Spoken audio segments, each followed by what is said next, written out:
Yesu ashimwe.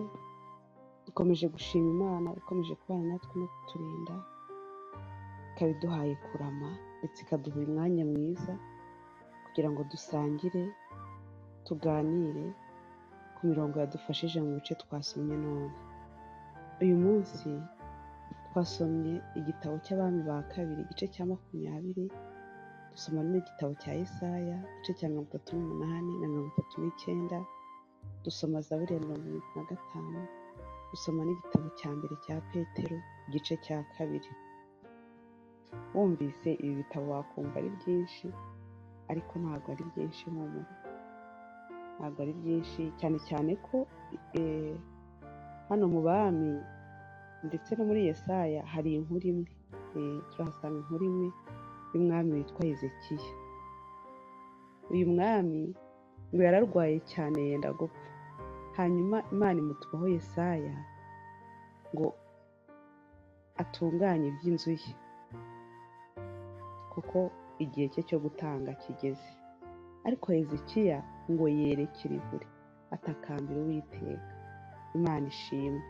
Aramubwira ati ndakwingize wibuke ko mu minsi yanjye nagenderaga mu by'ukuri imbere yawe n'umutima utunganye, ngakora ibishimwa imbere yawe.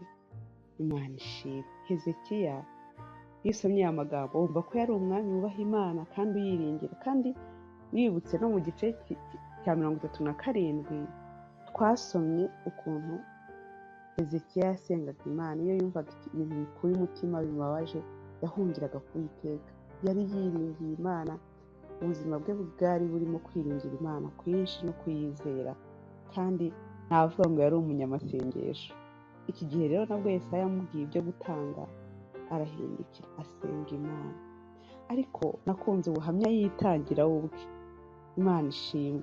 Avuga ngo ubyibuke, ndakwinginze Uwiteka, wibuke ko najyaga ngendera mu by'ukuri imbere yawe n'umutima utunganye, ngakora ibishimwa imbere yawe. Imana ishimwe.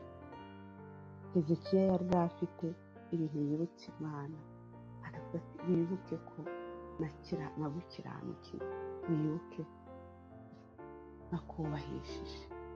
Ntago mbizi, ariko gusenga guhindura ibintu nicyo kigaragara, kuko Imana yahise iyongera ituma Yesaya ngo agenda amubwire yuko imwongereye imyaka 15 yo kubaho.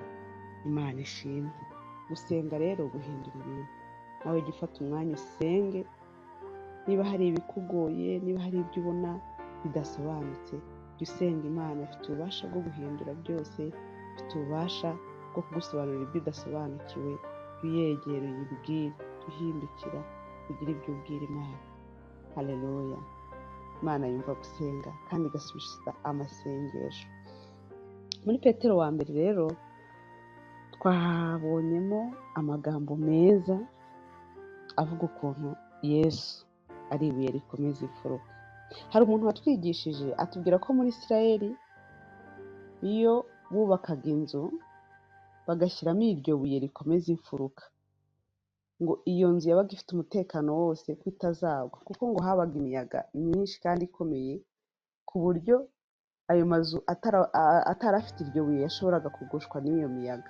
Ryaba ibuye rero rihenze ry'igiciro cyinshi, umuntu urifite kandi yabaga afite umutekano wose. Nagira ngo nkwibutse wowe uri muri Kristo Yesu, ufite umutekano wose, kuko Kristo ni umunyembaraga, ni umunyamaboko, kandi afite ububasha bwose.